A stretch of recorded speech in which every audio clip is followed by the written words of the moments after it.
Hello friend, আসসালামু আলাইকুম রহমতুল্লাহি বারাকাতু। তো সবাই কেমন আছেন? তো আমার নতুন আরও একটি ব্লগে আপনাদের সবাইকে স্বাগতম। তো আজ বিকেলে হঠাৎ করে মন চাইলো যে একটু বাবার বাসায় যাই, তাই চলে গেলাম বাবার বাসায়।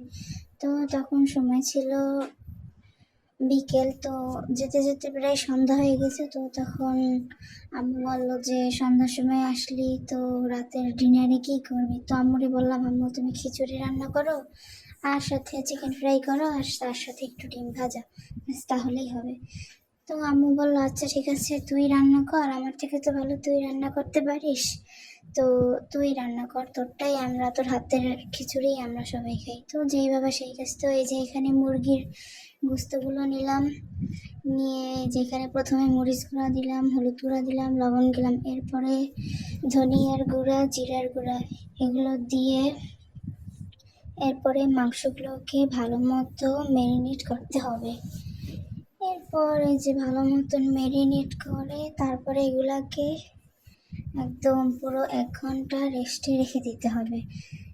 আর এই যে এখানে দেখতেছেন এই যে চামড়া নিচ্ছি, আসলে এখানে চামড়া পা পাখনা সবই ছিল। এগুলো আসলে তেলে ভেজে খেতে আসলে অনেক মজা। তো এই তো মাংসগুলো ঢেকে রেখে দিলাম। আর এদিকে খিচুড়ির জন্য এই যে চাল দেখতেছিলাম যে কার জন্য কতটুকু কী লাগবে।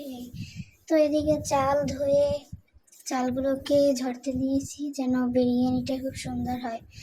আর এদিকে আসলাম আমি মুরগিগুলো ফ্রাই করতে, তাই এই যে পর্যাপ্ত পরিমাণ প্যানে তেল দিলাম, এরপরে এই যে গোস্তের টুকরাগুলো দিয়ে দেব। এই তো এই গোস্তের টুকরোগুলো দিয়ে এবং এগুলোকে খুব সুন্দর করে একদম লাল লাল বাদামি করে ভেজে এগুলোকে নেব।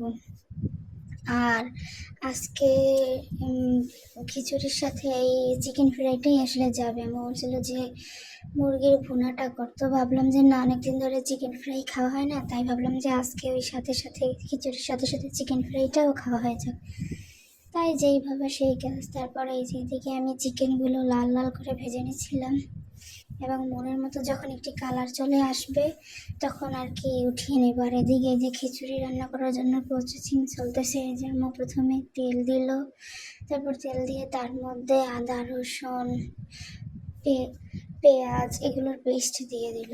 আর এদিকে আবার দেখতে আসলাম যে মুরগিগুলো হয়েছে কিনা, যে দেখলাম যে হ্যাঁ আমার মনের মতো কালার চলে আসছে, তাই এগুলোকে আর কি এবার উঠিয়ে অন্য একটি প্যানে রাখবো। তো আসলে বাবার বাড়ির মজাই আলাদা।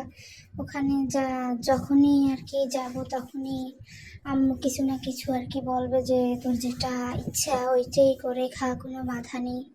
বাবার বাসা আসলে এরকমই, কোনো কিছুতে বাধা থাকে না। তো এদিকে এই যে খিচুড়ি দেখতেছিলাম, যে খিচুড়ির মধ্যে পোলার চালগুলো দিয়ে দিলাম।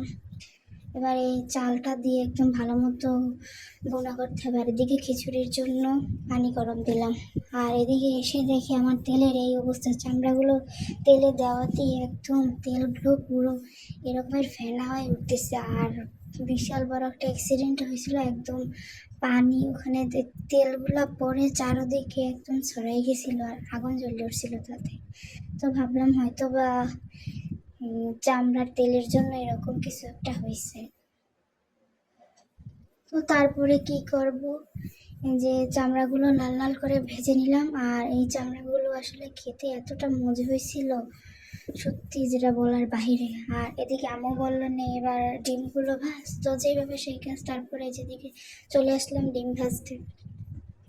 তো এই যে প্রত্যেকজনের জন্য একটা একটা করে ডিম ভেজেছিল। আম্মু বলছিল যে ডিম সিদ্ধ করে খা, তারপরে ভাবলাম আম্মু খিচুড়ির সাথে ডিম ভাজাটাই আসলে অনেক মজা। তো তাই এই যে সবার জন্য এদিকে ডিম ভাজি করতেছিলাম। বললাম আম্মু এইভাবে ডিম ভাজি করে নি, তাহলে সেটাই খিচুড়ির সাথে খেতে মজা। আর এদিকে যে মুরগির অবশিষ্ট পাখনাগুলো ছিল ওগুলো আর কি ভেজে উঠেছিলাম। আর এদিকে দেখুন আমাদের খিচুড়ি একদম রেডি খাওয়ার জন্য পুরোপুরি। তো এই তো এদিকে আমাদের চিকেন ফ্রাই শেষ, ডিম ভাজাও শেষ, আর সাথে খিচুড়ি রান্না করাও শেষ। অবশেষে এই যে পরিবেশনের পালা। তো আমার ভিডিওটি যদি আপনাদের ভালো লেগে থাকলে অবশ্যই চ্যানেলটিকে প্লিজ লাইক, কমেন্ট, শেয়ার আর সাবস্ক্রাইব করবেন।